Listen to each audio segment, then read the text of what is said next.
Hey, what's up guys, Eron94 back with another action figure review. Today we are looking at the Hasbro Marvel Legends. This is the Deadpool 2 Cable figure. So single release just like the Hugh Jackman and the Mystique. These are about $24.99 retail, I believe. And I believe he's a Walmart exclusive, correct me if I'm wrong. But anyways, let's get on with the review. I actually really do like this box. They did some funny Deadpool things with it. As you see, they crossed off the, what would normally say 4 and up. I think is the usual age they put on there. No, actually 14 plus is what they put on the Mystique one too. So, never mind. I thought it was 4 and up for the normal Marvel Legends. But they put 14 plus. Then they crossed off the X logo and they put Deadpool's logo. And they actually crossed off Nathan Summers and put Cable down there. So it's cool. The box is red. On the side, we get the silhouette of the Josh Brolin Cable from the movie. Again, crossing off Nathan Summers and putting Cable here, and then we get the silhouette of the Cable from Deadpool 2. So let's go ahead and crack it open and see what we got here. And those of you who may have wanted to see a comparison next to the boxes, here's a comparison of the boxes. Here is a look at the sides or the spines of the box, which should make some uncard collectors happy because this looks very nice. And then lastly, here's a look at the back sides of the box. Taking a first look at this Cable out of the box, he's painted very nice. I like how he's painted. I like the sculpt here. Everything's new, of course. And the face printing is on point again, just like the Hugh Jackman and the Mystique figure. So these figures are going to be pretty nice, or they are pretty nice so far. We get some new weapons too, but we'll get into that in a second. Let's take a closer look at the figure. So here's a closer look at that Josh Brolin Cable head sculpt. Looks good. The face print looks good. I think it looks like him. And the scars, you can see the scars on his face. Painted nice. The eyes. His hair is nice, slicked back there. Got some paint work, and I like how they continued on the neck here with that detail of the metal arm going up the neck. So that's a cool effect. And the metal arm itself is sculpted nice. We have pins though, so no pinless elbows on this figure. But overall, it's a nice metal arm compared to what we normally get with the Winter Soldier figures.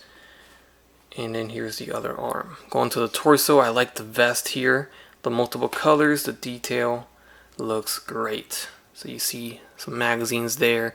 This little cape that he has on, or hood, is easily removable.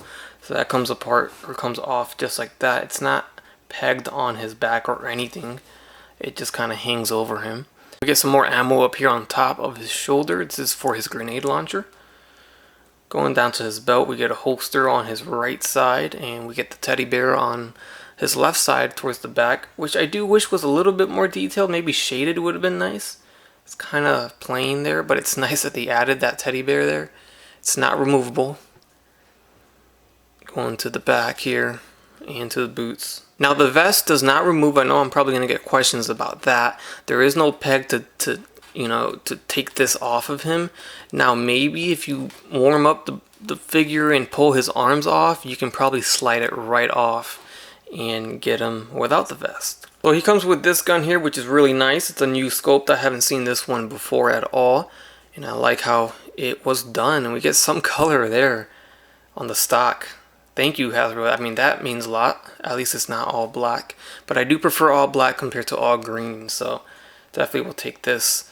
And then what's cool here is we get a grenade launcher right here, which comes on and off. If I can get it to focus, I can show you. So you can slide this onto the bottom of the assault rifle here. And now you have your grenade launcher. Or if you don't want that, we get a underbarrel shotgun that can attach there if you want to have a shotgun instead. Or this could be held in his hand if you want, who knows. We also do get a pistol right here, which is all black. Could have painted the grip, but again, I'd prefer all black instead of all green. You know, we're referencing back to the Beachhead figure. And then we have alternate hands, which are a pair of fists. So what's cool here is that they added the detail that he does have a metal arm. So this one is silver fingers, and then this one is flesh tone on the fingers. So, and then here's a look at that hoodie or cape, trench coat that he wears. Looks pretty good overall. And see, no peg or anything like that. Slide it over or put it over his head, and it goes on just like that. Pretty good. So I like that. So moving on to the articulation of the figure, the head is on a ball jointed peg or a dumbbell or barbell. I don't know what people call it now. I've heard so many terms, but I'll just call it a ball jointed peg. It is not a ball jointed hinge, what we're used to seeing, but this thing has a lot of range. So the head will move up just like if it was hinged, and it will look down about that much. It could do this crazy thing here where you can tilt it and kind of like slide it to the side, which doesn't look natural at all, but you can do it if you want. And then of course you can swivel it left and right, 360 degrees, all that good stuff. Now the arms, they will go forward all the way up and they will go down all the way down. There is no butterfly joints. So even without butterfly joints, you can still get him to spread his arms apart pretty well, and you can get him to go forward pretty decent too. We get bicep swivels and a double jointed elbow, a swivel at that wrist with a side hinge at the wrist. We also get a side hinge at the other wrist too on the metal arm. Now he would have an ab crunch, or he does have an ab crunch underneath the vest. You just really can't utilize it too much because of the vest hindering it. You do get a waist swivel at the waist, of course. And the legs will kick forward. They actually do not drop down. No, they don't. But they still get some good range nonetheless. Not too bad there. He can spread the legs apart about this far. We get thigh swivels and double jointed knees. We get a boot cut at the shin, and then we get the hinge at the ankle with a rocker as well. So he does hold the pistol nice and snug on his right hand, or in his right hand, and in his left hand he can also hold it because both of his hands have trigger fingers. So with whichever hand you want him to have it in, then you can have it in either or you can holster it down here, which fits a little loose, but it still works, as you see, either this way or this way. Or actually, if you want to use the holster for maybe his little shotty under barrel shotgun, this actually fits in there as well. The proper holster for the gun or for the pistol is back here on his side, and that fits perfectly. It's green, but you can also, as you just seen, put the pistol into the bigger holster. So this is definitely meant for the shotgun piece, or maybe even the rocket launcher piece, whichever you're not using. Here's a look at him holding his assault rifle or his big gun. And this was a little bit trickier to have him hold. It actually would have been beneficial for them to have a regular hinge on this hand, or one of the hands, so he can properly hold this thing. Since they're both side hinges, it's very difficult to get him to hold it, and it's bending the gun inwards because, you know, the arm is pulling it in. Or, you know, if I pull it out, then the whole entire underbarrel or the grenade launching part of it comes off. So it's a little difficult. We actually have regular hinges on the fists, but that's not going to do any good because we need a grabbing hand to grab the underbarrel of the gun. So it's a little bit tricky. I'm sure people can pull it off. I just wish one of the hands, whichever one, could have had a regular hinge, and that could be the hand to hold the bottom of the barrel there. And also another option is to, instead of having him hold the underbarrel, you can have him hold it right here where the magazine is, and that works out pretty well, a little bit better actually. So first off, let's take a look at him next to our comic version of Cable, of course, and he stands way taller than the movie version.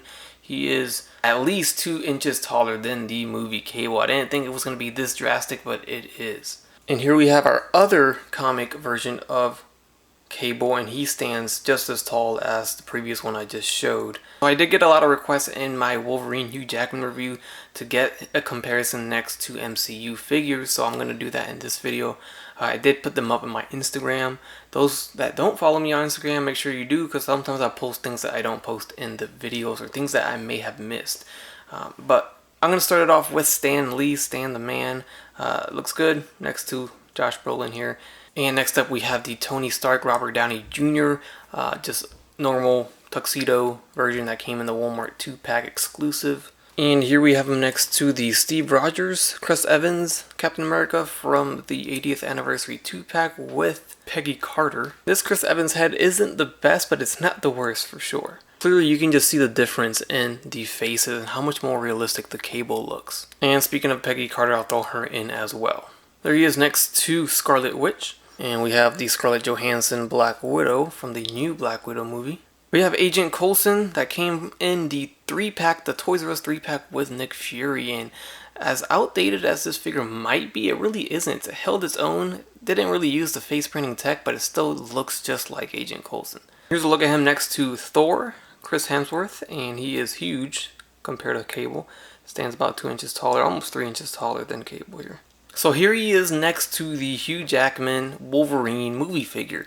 Just recently reviewed this one, so check it out if you missed it. This is based off their 20th anniversary of the X-Men, but it's all part of this new Fox Studio releases of movie figures from Marvel Legends. And he is standing taller than Cable. Next up we have Mystique, also from the 20th anniversary of X-Men movies. Same release as the Hugh Jackman Wolverine, and you see that she is standing a little shorter than Cable. Wolverine is the tallest one here, then we got Cable coming in second, and then Mystique is the shortest one of the bunch. There he is next to a Black Series Endor version of Han Solo. Now we don't have a Ryan Reynolds movie Deadpool figure just yet. It has been announced, and of course it's coming in that 2-pack. So I'm super excited for that. Unfortunately, we cannot show it next to Cable just yet since it's not out yet. But I do have the comic version of the X-Force Deadpool. And since they did pay homage to this suit a little bit, they kind of teased it in the movie Deadpool 2 when he was all dirty and they made his suit kind of all gray. It was a nice little tease, and it gave us a look at a movie version of an X-Force Deadpool. So I'll get him next to the comic version just for the heck of it here. They look pretty okay, pretty cool. And then I'll throw in the older Hasbro release of the X-Men Deadpool.